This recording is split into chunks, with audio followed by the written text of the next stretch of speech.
وہ رات ہاشم مبین کی زندگی کی مشکل ترین راتوں میں سے ایک تھی۔ انہوں نے ایک بھیانک خواب دیکھا تھا کچھ دیر پہلے، مگر خواب انسان جاگتی آنکھوں سے کیسے دیکھ سکتا تھا؟ وہ خواب میں بھی انسان کی اپنی اولاد اپنے والدین کے ساتھ ایسی بے رحمی کا سلوک کیسے کر سکتی ہے؟ انسان ایک لمحے کے لیے اسے اپنی سگی اولاد ہونے پر شبہ کرے۔ اسٹڈی میں بیٹھے اپنی جائیداد اور بینک بیلنس اور دوسرے اثاثات کی فائلز اپنے سامنے میز پر ڈھیر لیے صرف یہ سوچ رہا تھا کہ سب ان کے ساتھ کیوں ہو رہا تھا۔ اولاد باپ کے مرنے کے بعد ترکہ پر لڑے تو سمجھ میں آتا ہے، مگر اولاد ماں باپ کی زندگی میں ہی ان کے سامنے اس طرح جائیداد کے حصوں میں اوت پائی پر لڑے جیسے ماں باپ مر گئے ہوں تو ماں باپ کی کوئی سلیب پر چڑھانا پڑتا ہے۔ ہاشم مبین آج کل اسی سلیب پر چڑھے ہوئے تھے۔ ہاشم مبین نے ساری زندگی ایک بادشاہ کی طرح گزاری تھی۔ وہ سب پر حاوی رہے تھے اور ان کی کسی بھی اولاد کی یہ مجال نہیں تھی کہ وہ ان کے سامنے سر اٹھائے، اور اب اسی ہاشم مبین پر وہی اولاد انگلیاں بھی اٹھا رہی تھی اور گستاخانہ باتیں بھی کر رہی تھی۔ اسے ساری زندگی اپنی اولاد کو بہترین لائف سٹائل دینے کے لیے کئی سمجھوتے کیے، جس میں وہ صحیح اور غلط کی تمیز بھی بھول گئے تھے۔ کب کب اس کے زمین کا سودا کیا تھا اور وہ بھی اسے یاد آ رہا تھا، اور کب کب انسانیت کا اور کب اپنے مذہب کا۔ وہ بے چین ہو کر اٹھ کر کمرے میں پھرنے لگے۔ مال و زر کا وہ ڈھیر جو اس نے اپنے مذہب بیچ کر اور بدل کر اکٹھا کیا تھا، وہ شاید اسی قابل تھا کہ اس کی اولاد اسے لوٹ لیتی۔ اور پھر زندگی کے اس لمحے پر اسے ایک غلطی اور اس ایک غلطی کے ساتھ امامہ یاد آئے۔ انہوں نے اپنے ذہن سے جھٹکا پھر جھٹکا پھر جھٹکا اور پھر وہ رک گئے۔ فائدہ کیا تھا اس کوشش کی؟ پہلے کبھی اس میں کامیاب ہوئے تھے جو آج ہوتے؟ کتنے سال ہوئے تھے اسے دیکھے ہوئے، اس سے ملے ہوئے؟ آخری بار انہوں نے اسے ہوٹل میں دیکھا تھا سالار کے ساتھ، اور آخری بار انہوں نے اس کی آواز کب سنی تھی، اسے کب بات کی تھی، اسے وہ بھی یاد تھا۔ کیسے بھول جاتا وسیم کی موت پر کتنے سال گزر گئے تھے؟ انہوں نے ایک گہری سانس لی، آنکھوں میں آنے والی نمی صاف کی۔ پتہ نہیں وہ یہ نمی وسیم کے لیے آئی تھی یا امامہ کے لیے۔ آنے والے ہفتے میں سب کچھ بکنا اور بٹنا تھا، یہ گھر، یہ فیکٹری، زمین، پلاٹس، اکاؤنٹس، گاڑیاں، سب اثاثے۔ اگر کچھ بٹنے کے قابل نہ تھا تو وہ ہاشم مبین اور اس کی بیوی تھی، جنہیں کوئی بھی ساتھ رکھنے پر تیار نہ تھا۔ یہ وہی رات تھی جب انہوں نے پہلی بار امامہ سے ملنے کا سوچا تھا۔ یہ وہی رات تھی جب انہوں نے سوچا کہ شاید ان کی باقی اولاد کی طرح امامہ بھی جائیداد میں حصہ دینا چاہیے، اور یہ بھی جانتے تھے کہ اس سوچ سے کبھی عمل نہیں کر سکتے۔ وہ امامہ کو اپنی جائیداد کا وارث نہیں بنا سکتے تھے، کیونکہ اس کے لیے اسے بہت سارے اعترافات کرنا پڑتے۔ عمر کے اس حصے میں اس نے پہلی دفعہ یہ سوچا کہ وہ کچھ اعتراف کر لے، یا تاکہ ضمیر کا بوجھ تھوڑا کم ہو۔ گناہ کو بوجھ گھٹانا تو اب ناممکن رہا، اور شیطان سے خبردار رہو، اور اس بات سے مایوس ہو چکا ہے کہ زمین پر اس کی پرستش کیے جائے، لیکن وہ اس بات پر راضی ہے کہ تمہارے درمیان فتنہ و فساد پیدا کرتا رہے، اس لیے تم اس کی اپنے دین و ایمان کی حفاظت کرو۔ مویشیوں کے اس احاطے میں اپنے خاندان کی لاشوں کے پاس چند گھنٹے بیٹھے رہنے کے بعد غلام فرید اس رات پہلی بار جانوروں کے باڑے میں سویا تھا۔ اس کے خاندان کی لاشیں صبح سویرے دودھ لینے والے کچھ لوگوں نے دیکھی تھی، اور اس کے بعد گاؤں میں کوہرام مچ گیا۔ غلام فرید اس کوہرام کے دوران بھی جانوروں کے باڑے میں ہی چھری پاس رکھے بیٹھا اسے گھورتا رہا۔ پورا گاؤں اس احاطے میں آ گیا تھا۔ لوگوں نے غلام فرید کو بھی دیکھ لیا تھا، اور اس خون آلودہ چھری کو بھی۔ پہلا موقع تھا جب گاؤں والوں میں سے کوئی اس کو گالی نہ دے سکا۔ ہمیشہ کی طرح اسے دہشت زدہ ہو گئے تھے، اور اس کو دور دور سے دیکھ کر اپنی سرگوشیاں کر رہے تھے، جیسے وہ چڑیا گھر میں رکھا پنجرے میں بند کوئی جنگلی جانور ہو۔ اس دن گاؤں میں سے کسی نے نہ تو اسے ماں، بہن، بیٹی، بیوی کی گالی دی تھی، اور نہ ہی کوئی طعنہ دیا تھا، اور نہ ہی لعن طعن ملامت، نہ ڈرایا نہ دھمکایا گیا، اور نہ ہی اسے یاد کرایا گیا کہ اس نے اگر اس طریق تک سود کی رقم ادا نہ کی تو اسے ٹکڑے کرنے کے بعد اس کی بیوی اور بیٹیوں کے ساتھ کیا کیا جائے گا۔ زندگی میں پہلی بار اس دن غلام فرید نے چند لمحے کے لیے جانور بننے کے بعد انسان جیسا درجہ حاصل کر لیا تھا۔ پولیس آنے سے قبل مولوی صاحب کو بھی موقع واردات پر پہنچتے اور رستے میں سن چکے تھے کہ غلام فرید نے کیا کیا تھا، لیکن اس کے باوجود 9 لاشوں اور اس کے درمیان بھلکتی ایک بچی نے اسے لرزاں طاری کر دیا۔ اسے لگا جیسے غلام فرید کو اللہ نے اس کے کیے کی سزا دی ہے، اس برائی پر جو اس نے مولوی کے ساتھ کی تھی، اور وہ بات وہ اگلے کئی مہینے جمعے کے خطبے میں دہراتے رہے، اپنی ممنوعیت رجسٹر کروانے، اور اس سے اچھا اور کون سا موقع ہو سکتا تھا۔ پولیس کے پہنچ پر مولوی صاحب سے ہی استقبال کیا تھا کہ وہ شیطان دکھایا تھا جو پھانسی کا حقدار تھا۔ اس شیطان نے کسی بھی مذمت کے بغیر خود کو پولیس کے حوالے کر دیا۔ ہاں، میں نہیں مارا ہے سب کو، اور صرف اس لیے کیونکہ میں نہیں چاہتا تھا کہ وہ بھی ویسی زندگی جئیں جیسے غلام فرید جی رہا تھا۔ میں کچھ بھی کر لیتا، کسی جائز طریقے سے اپنا قرض نہیں اتار سکتا تھا۔ غلام فرید نے پولیس کے سامنے اپنا اعترافی بیان بھی لیا۔ جان جاؤ کہ ہر مسلمان دوسرے مسلمان کا بھائی ہے، اور تمام مسلمان ایک امت ہے۔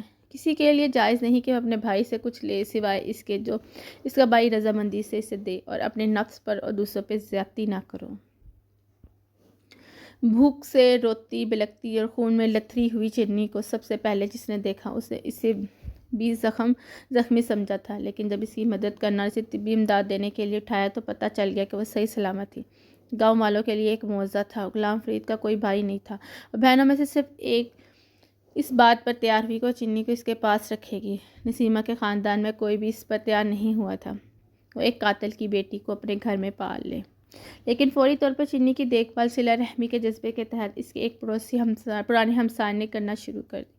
چنی کی پیدائش کے بعد زندگی میں پہلی بار پیٹ بھر کر خوراک اور اچھے کپڑے اور بستر نصیب ہوا تھا اس دن جس دن اس کے خاندان قتل ہوا۔ وہ چنی جس کو کبھی ماں باپ نے غور سے دیکھا ہی نہیں تھا، اسے دیکھنا پورا گاؤں امڑ آیا، سوائے اس کے دودھیا اور ددیالی اور ننیالی خاندانوں کے، جنہیں یہ خدشہ تھا کہ کہیں یہ ذمہ داری ان کے گلے نہ پڑ جائے۔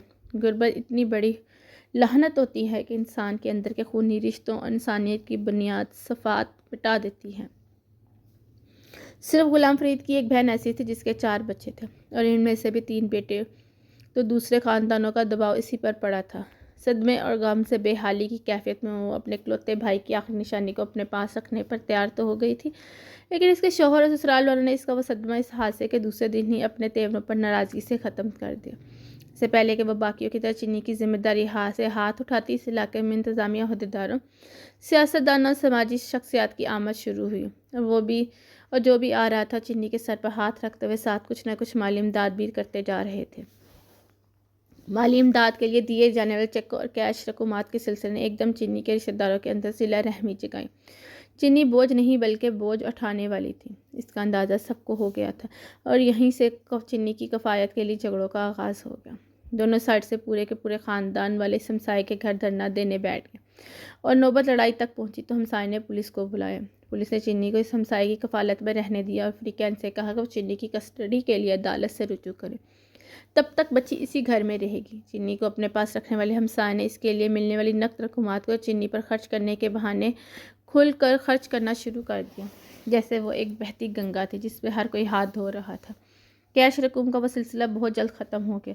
لوگوں نے ہمدردیاں اس کی یادداشتوں کے ساتھ کم ہوتی گئیں، اور پھر ایک وقت آیا جب چنی ہمسایوں کے لیے ایک بوجھ بن گئی۔ سرکاری امداد کا وہ چیک جس کو استعمال کرنے پر فی الحال پابندی تھی، اور وہ صرف اس کو مل سکتا تھا جب چنی کی کسٹڈی ملتی، اور اس کے رشتہ داروں میں سے کسی کو ملنا تھی، سوائے اس سے پہلے کہ عدالت کیس کا فیصلہ سناتی۔ ہمسائے چنی کے سب سے بڑے ماموں کو کچھ رقم کے عوض چنی تھام گئے تھے، اور ساتھ انہوں نے عدالت میں بیان بھی دیا کہ چنی اسی ماموں کے سب سے زیادہ اچھی پرورش پا سکتی ہے۔ 3 مہینے بعد تمام رشتہ داروں کی اوبقا کے باوجود چنی کا کسٹڈی اور 10 لاکھ روپے کی رقم کا چیک عدالت سے حاصل کرنے میں کامیاب ہو گیا تھا۔ سونے کی چڑیا ماموں کے سر پر بیٹھ گئی تھی۔ اس سے پہلے کہ ایک ریڑھا چلا کر پھل سبزی ادھر سے ادھر دھوتا تھا، 10 لاکھ سے اس نے فوراً زمین کا ایک ٹکڑا خرید کر کاشتکاری کا آغاز کیا۔ چنی کو اس طرح ناز برداری یہاں نہیں کی گئی، جیسے وقتی طور پر صحیح، لیکن اس کے ہمسائے نے کی تھی۔ ماموں کے بچوں نے زندگی میں پہلی بار اپنے باپ کے پاس اتنا پیسہ دیکھا تھا جس سے وہ انہیں سب کچھ لے دے سکتا تھا۔ اللہ نے موذاتی طور پر اس کی زندگی بدل دی تھی، لیکن اس موزے کا صحرا کوئی بھی چنی کے سر باندھنے کو تیار نہ تھا۔ چنی کی صحیح خوش قسمتی کا آغاز اس دن ہوا تھا جب چنی کے خاندانوں کے ساتھ ہونے والے حادثے کے تقریباً 6 مہینے کے بعد اسکول کا مالک چنی کو دیکھنے آیا تھا، جہاں غلام فرید کام کرتا تھا، اور ایک سزا کے طور پر نکالے جانے کی چنی سے اس کا خاندان چھین لیا تھا۔ تم سب آدم کی اولاد ہو، اور آدم مٹی سے بنے تھے، کسی عرب کو اجمی پر اور کسی اجمی کو عرب پر، کسی گورے کو کالے پر اور کالے کو گورے پر کوئی فضیلت نہیں مگر تقویٰ کے۔ اپنے غلاموں کا خیال رکھو، اور جو تم کھاؤ ان کو بھی کھلاؤ، اور جو تم پہنو اسی میں سے اس کو پہناؤ۔ اگر کوئی ایسا خطا کرے تو تم معاف نہ کرنا چاہو تو اسے فروخت کر دو، لیکن کوئی سزا مت دو۔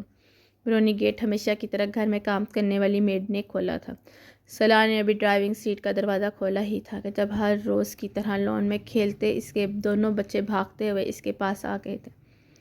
4 سالہ جبریل پہلے پہنچا تھا۔ ڈرائیونگ سیٹ پر بیٹھے بیٹھے اس نے اپنے بیٹے کا چہرہ چوما تھا جو پسینے سے چھرابور تھا۔ السلام علیکم۔ گاڑی میں پڑے ٹیشو باکس سے ٹیشو نکال کے اس نے جبرائیل کا ماتھا اور چہرہ صاف کیا۔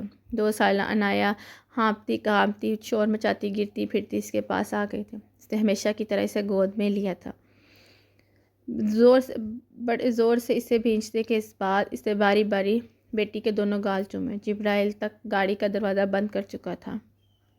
اسے عنایا کو نیچے اتارا اور دونوں باپ کے ملنے کے بعد دوبارہ لان میں بھاگ گئے تھے۔ وہ کچھ دیر کھڑا اپنے باپ کو دیکھتا رہا، پھر گاڑی کے پچھلے حصے سے اپنا بریف کیس جیکٹ نکالتے ہوئے گھر کے اندرونی دروازے کی طرف بڑھ گیا۔ ماما تب تک اس کے استقبال کے لیے دروازے تک آ چکی تھی۔ دونوں کی نظریں ملی تھیں اور اس کے پاس آتی ہوئی مسکرائی۔ تم جلدی آ گئے آج؟ اس نے ہمیشہ کی طرح اسے گلے لگاتے ہوئے کہا۔ ہاں، آج زیادہ کام نہیں تھا۔ تم ڈھونڈ لیتے اور اس کے ہاتھ سے جیکٹ لے کر ہنسی۔ وہ جواب دینے کی بجائے مسکرایا۔ اس کے لیے پانی لے آئی۔ تمہاری طبیعت ٹھیک ہے؟ وہ اس کے ہاتھ میں پکڑے ٹرے سے گلاس اٹھا رہا تھا جب امامہ نے اچانک پوچھا تھا۔ اسے چونک کر اس کی شکل دیکھی۔ ہاں بالکل، کیوں؟ نہیں، مجھے تھکے ہوئے لگے ہو اس لیے پوچھ رہی ہوں۔ صلاح نے جواب دینے کی بجائے گلاس منہ سے لگایا اور ٹرے لے کر چلی گئی۔ کپڑے تبدیل کر کے وہ سٹنگ ایریا میں آ گیا۔ کانگو کا موسم اس سے کبھی پسند نہیں رہا تھا۔ اس کی وجہ وہ بارش تھی جو کسی بھی وقت شروع ہو جاتی تھی اور اب بھی شاید کچھ دیر میں پھر شروع ہونے والی تھی۔ چائے وہ امامہ کی آواز سے باہر لان میں دیکھتے ہوئے بے اختیار پلٹا۔ وہ ایک ٹرے میں چائے کے 2 مگ اور ایک پلیٹ میں چند بسکٹ لیے کھڑی تھی۔ تھینکس۔ وہ مگ اور ایک بسکٹ اٹھاتے ہوئے مسکرایا۔ باہر چلتے ہیں بچوں کے پاس، وہ باہر جاتے ہوئے بولی۔ میں تھوڑی دیر میں آتا ہوں، کسی کال کا انتظار کر رہا ہوں۔ وہ سر ہلاتے ہوئے باہر چلی گئی۔ چند منٹوں کے بعد اسے ماما کو لان میں نمودار ہوتے ہوئے تھا۔ لان کے ایک کونے میں پڑی کرسی پر بیٹھی وہ کھڑکی سے صلاح کو دیکھ کر مسکرائی تھی۔ وہ بھی جواباً مسکرایا تھا۔ ماما اب مکمل طور پر بچوں کی طرف متوجہ تھی، چائے کا گھونٹ لیتے ہوئے دائیں کندھے پر پڑی شال سے اپنے جسم کا وہ حصہ چھپائے جہاں ایک نئی زندگی پرورش پا رہی تھی۔ اس کے ہاں تیسرے بچے کی آمد متوقع تھی۔ صلاح کے ہاتھ میں پڑی چائے ٹھنڈی ہو چکی تھی۔ ایک گہری سانس لے کر اسے مگ پاس رکھے ٹیبل پر رکھ دیا۔ ماما کا اندازہ ٹھیک تھا، وہ ٹھیک نہیں تھا۔ وہ کھڑکی سے باہر نظر آنے والی ایک خوشحال فیملی دیکھ رہا تھا اور ایک پرفیکٹ لائف اور اس کے بچوں کی پرورش کی قیمتی لمحے اپنے اندر ایک اور ننھا وجود لیے اس کی بیوی کا مطمئن اور مسرور چہرہ۔ چند پیپرز کو پھاڑ کر پھینک دینے سے زندگی ایسی ہی خوبصورت رہ سکتی تھی۔ ایک لمحے کے لیے بری طرح کمزور پڑا تھا۔ وہ بیوی واقعی انسان کی آزمائش ہوتے ہیں۔ اولاد اور بیوی واقعی انسان کی آزمائش ہوتے ہیں۔ اس کا فون بجنے لگا تھا۔ ایک گہری سانس لے کر اس نے فون کرنے کے لیے آئی بھی دیکھا۔ کال ریسیو کرتے ہوئے اسے اندازہ تھا کہ اس وقت دوسری طرف کس سے بات کرنے والا تھا۔ اسے اپنی فیملی کی زندگی اور استعفے میں سے ایک چیز کا انتخاب کرنا تھا۔